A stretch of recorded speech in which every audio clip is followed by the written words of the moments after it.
Hello, this is Bernie here at Connections Consulting on our business protocol number 3 in the new sales stream of the now. So 2020, and we've got 10 years of experience in social media to pull from and draw from in terms of the way the outlook is in the market and how people interact in our nowadays.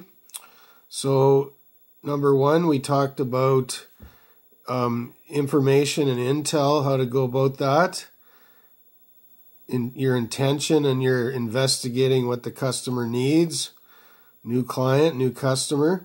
Number 2, we talked about your teach up, the tell, and that's the direct stream in. We're all a little harder nowadays than we used to be. Much, globalization, divorce, all of it, right? It's small talk is a little bit of the edge, but it's not like the big handle like it used to be. Pre-2020. We've been still, I would say, fumbling along in a market in our world economy, trying to do it the old way, and what doesn't work. So Connections Consulting is here to tell you about video number 3 today and how we suggest this would be the best way to do this in our nowadays world economy. So number 3, and we are experts in the field of sales, marketing, business establishment, building government and business forevermore with other people where they respect you. And you search that out by the way you investigate their product portfolio, you understand it, then you tell them what you're up to, and then thirdly, you come in, and this is the point here, the topic we want to go, strength. What is your strength, okay? So you're going to tell the customer, at end of number 2, meeting number 2, you've likely tried to close it. You might have closed the deal already, but chances are you got 90% of the way of all the negotiating that had to happen between your value proposition and what the customer really needs, and you haven't quite discerned it all. So if you likely haven't closed it, if you did, great, the agreement's back in the customer's hand, I suppose, and you're done. Likely that hasn't happened. So you're going to go back home now. You've set up a potential date, likely for meeting number 3, and that should be the final meeting, with a likely and possible meeting number 4 that might last 10 minutes over the internet or even just an electronic data exchange and on your phone. But so you've got your next meeting. It should never be more than a month down the road. A month goes by quick nowadays, right? We're all in a fast-moving world, even though we've slowed down with COVID.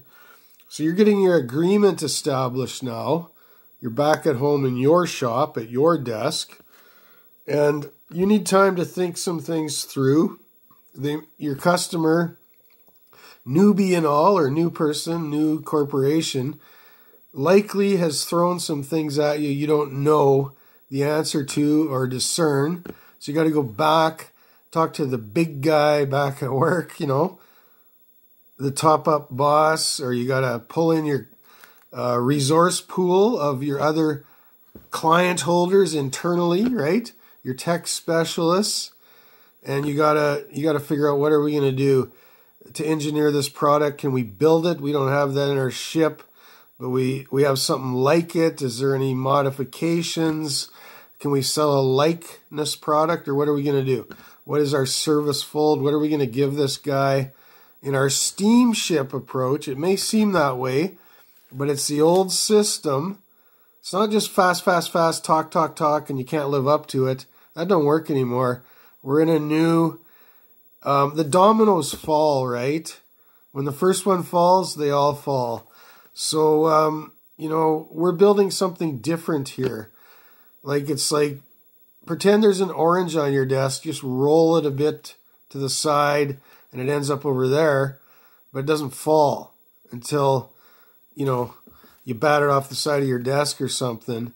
But You're going to decide this little bit slower to get exactly what the customer wants. There's not a lot of margin anymore.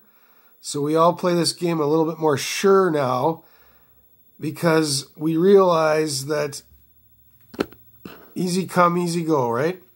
So meeting number 3, you're going to come back now. You're going to have the agreement all proper and carved out. And that's what you're going to do. You're going to try to get all the answers the customer needed that you didn't have, build it the way you agreed and talked about in your meeting number 2, and that is your integrity. Because your integrity means you're not gone tomorrow and some new guy's got to deal with it. You're going to be long term. This is the old way. Job markets are tight. Unemployment is high.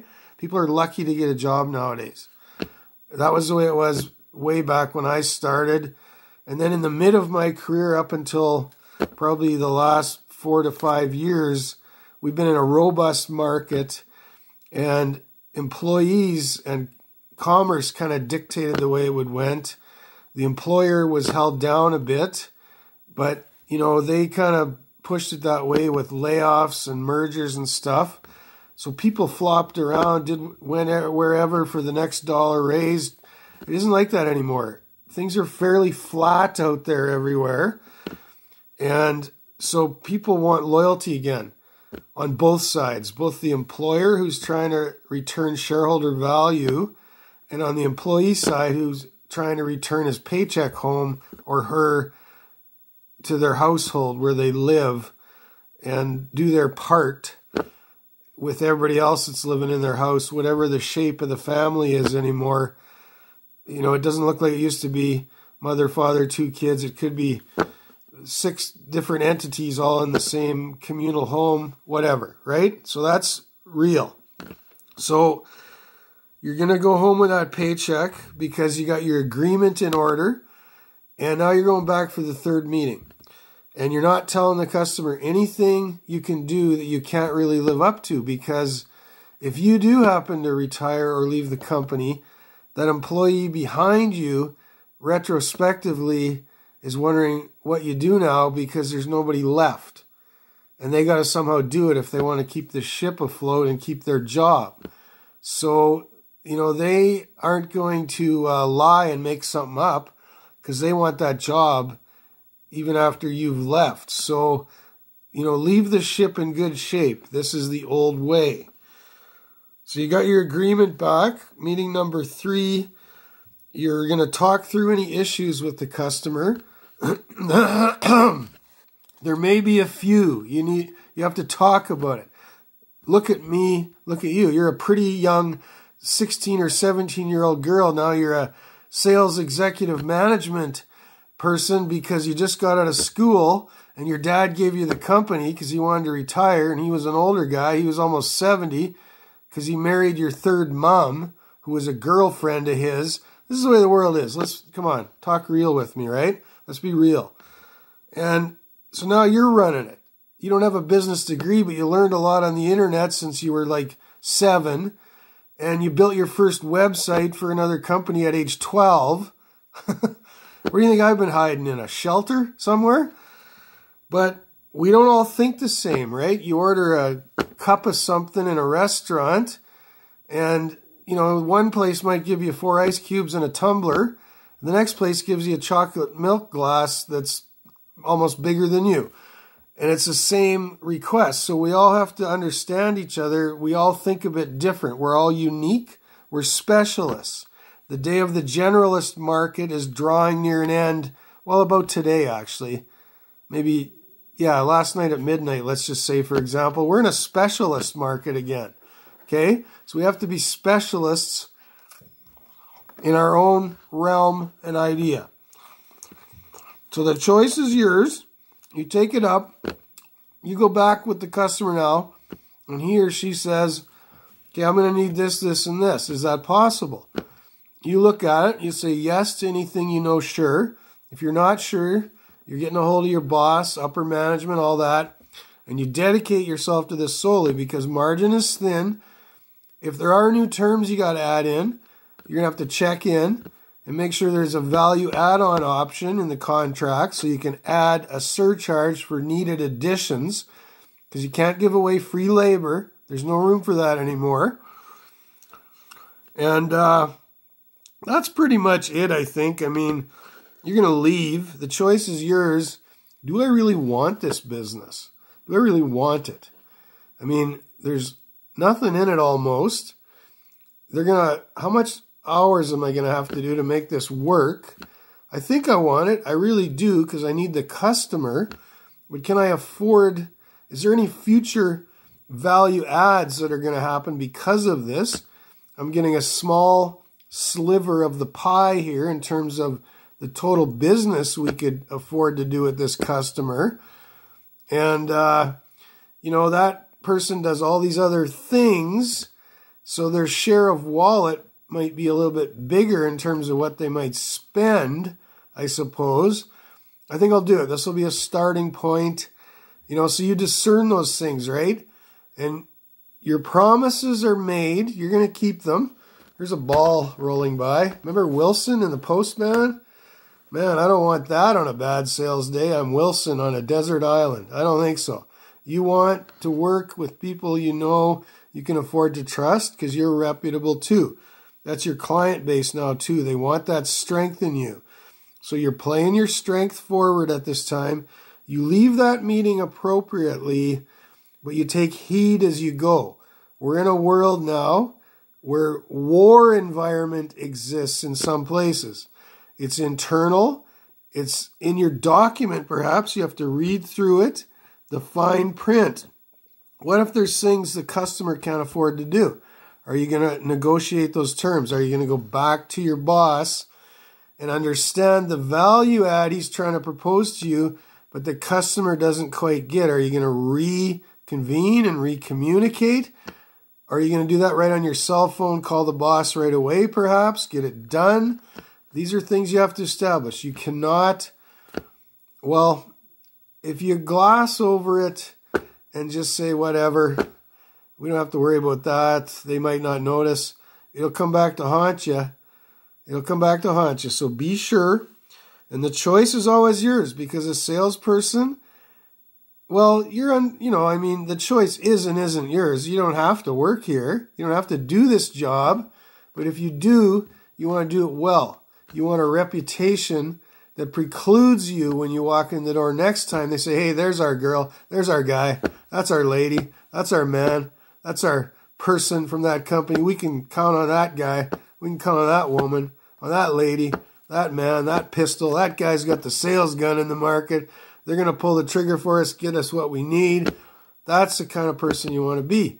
Not some whatever, right? You don't want anybody ever calling you down saying you're some hack or some buffoon or some loser, some big ape running around that don't know nothing in the ship. You want that reputation to always, you want the keys, right? The keys of your authority lie in your promise and your ability to keep them, those promises. So don't make them hasty. Know that you're going to have to live up to them. Every person that makes a promise needs to know they have to count the cost. What is it going to cost me in time and effort and labor, money, financials, all of it? So you do that. You'll be a good book out there. You're sharp. I know you are. You're a young millennial, perhaps, whoever you are. You might even be a little older, polished veteran who didn't know more than you knew because no one taught you. Now I'm telling you the true at the Bernie May Connections Consulting, right? So resume here. Take heed when you leave, because it's always a juggling act now. You've won the deal. You had it basically closed at the second meeting, but you concluded it in the third meeting, and that might be an hour tops. You don't leave abrupt. Leave pleasant, but just kind of go your way. There's no apologies. You don't apologize for anything. And you have a reputation. You're good at it. So when you walk out, know there's going to be possibly some more issues back at the office waiting on you. And there may be something else that pops up with the customer you're going to have to resolve. This is part of the win-war strategy. There's always a balance, and it's a balance counterbalance scenario, and you play the middle all the time, trying to offset both these sides of the win the deal without overpromising and under-delivering, and knowing there's a war and a battle to keep it all together. In communication, in effort, even in your own joy, not getting it up there too high so people think you're a win-win hero that's going to jump right out the window and fall off the deck when the first wind of trouble comes up, right? There's many issues in the world always. You now have an agreement. It's printed and signed. You both perhaps, well, it's COVID times, we don't shake hands, but you give the affirmation, you nod your approval. We're good. And on your way you go. And that's it. That's really it. Neither one of you has signed anything you're not comfortable with because you've talked through it, even in some of the small print. And if you're been at this a day or two, you'll know there's a couple points in here I'm going to bring up, even though they didn't ask me, so they're sure. And you give them the confidence they need. On they go, and on you go. Now at this point, you're going to just go home. You're going to go tell your team leader. You're going to let them know. You're going to update them on anything you got to do. You're going to make sure if there's one or two other people, counterparts that have a role to play in this down the road, you're going to let them know. It's not going to drop into some mail tray and sit there. And then off you go. And the only way that you're going to do anything other than that, probably, I'm supposing to you here, this is always your choice, is in that third meeting, and this is the new sales stream. So this is about the social media era we have now lived in for 10 years, and we're coming into a commonology or a common theme of how to do things in the Connections Consulting Appro Pro that we are giving to you free of charge, this value add information, how to do things. People, there's so much hate on the internet, and people put each other down and fighting and like vulgar. Nobody thinks, they're not going to figure out who you are and show up at your door ever. Your social media is you, I've said. It's you. You got to make a decision. If you're prepared to say something, be prepared to live or die with it in public anywhere, because that's how this world is. People, if there's so much hate, they might just track you down. So we're going to be integrous. We're going to not share something we aren't prepared to live with it. Because why do we want to sit down and hide in fear anywhere? We don't. We want to live a good, fruitful, honest life. Be proud of the products and services we have to offer and we wear.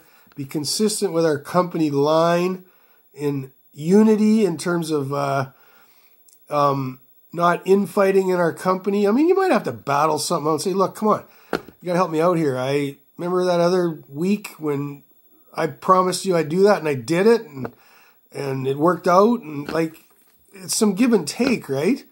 And you're on the front making the product sales. The revenue is there for the organization. So it's afforded you a little bit to know that you got some backup and support in the operational side, the administrative side, helping you lean into it with the customer, right?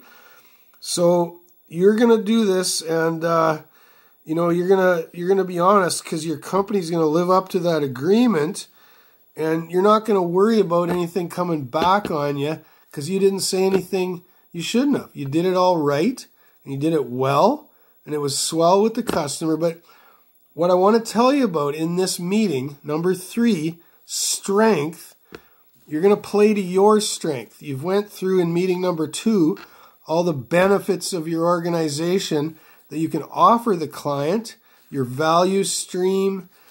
It's beyond the features. The features are there. It's showy, the bells and whistles, but the benefits, what are you going to gain by dealing with us, Bernie May at Connections Consulting, or your organization, Company X, Miss, who inherited from the boss, her dad, all that, whatever, right? And because social media is so prominent, they've looked through all your stuff. They know your name. Not only do they know your full website, they know your personal life on your Twitter, your Instagram, your Facebook, all of it. So Some people will tactically and strategically, like chess. If you grew up playing checkers, you got to learn the art of chess is a little bit different. If you grew up playing Monopoly, like your local small town in New York, Donald Trump or whoever, you got to learn the game of Risk, world strategy, warfare, taking over countries, all that. They're different games. They're genuine in their nature. This is the idea. So they may try to down you somewhere in it, right? Oh, you're so apropos, big shot, miss, little guy, whatever.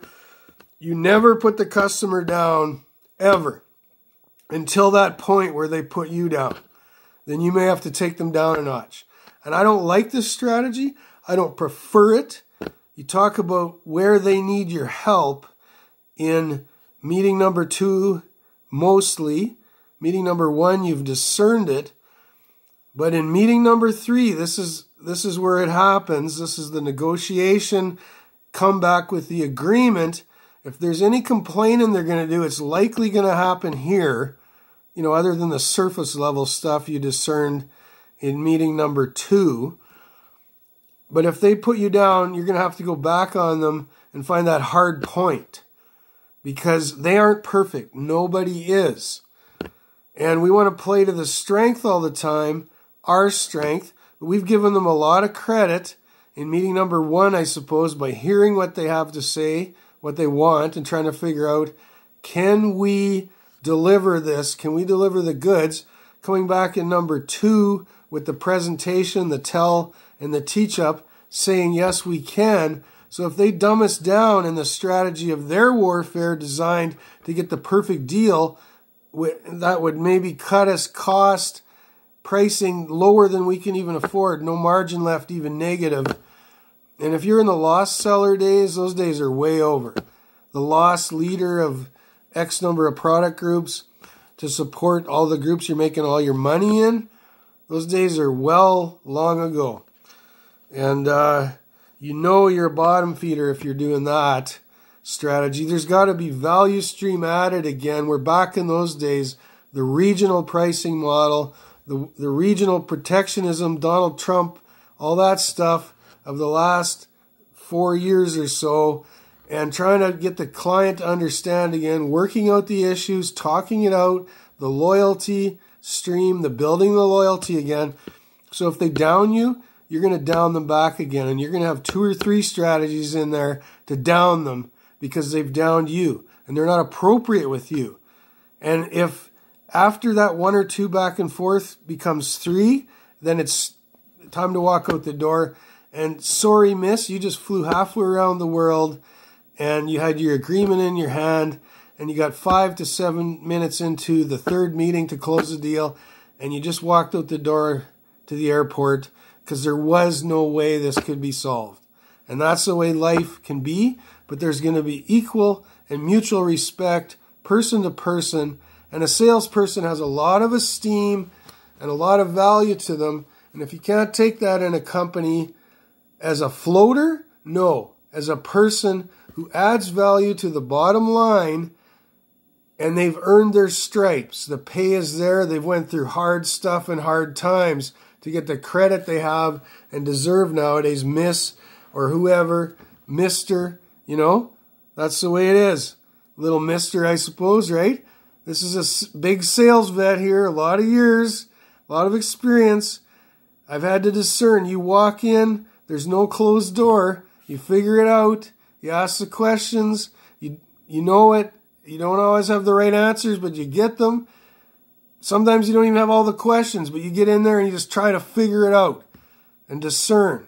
And you come back and the deal's made a day or 2 later, a week later, a month later. And sometimes when you least expect it, your phone rings when you're driving down the road in a total different state or country or province, and someone puts in the biggest order based on what happened a month ago and how you treated them with equal due respect, honor, wisdom about how you handle yourself, trying to be there the right amount of time, interrupting them a little bit if you have to close something with a document, signing something, a signature, you know, an agreement, getting the terms set, and then you go from there. So on with that. That's point number 3.